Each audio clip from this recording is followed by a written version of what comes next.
Yung dating hindi nakulayan. Ngayon, nakulayan na. Nandito ako ngayon sa Mahayhay. Bakit kayo siyempre? Ito ako ngayon sa Mahayhay.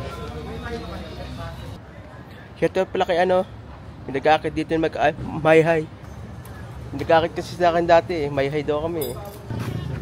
Ayun o. Sabihin mo naman, hindi nang punta-punta kayo Mahayhay ah.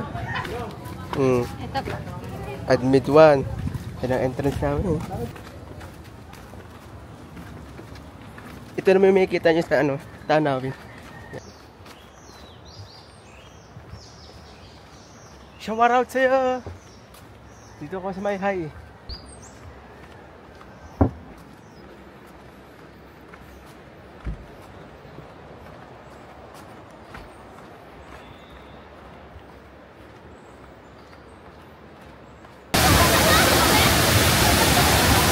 Dati walang kulay, ngayon may kulay na.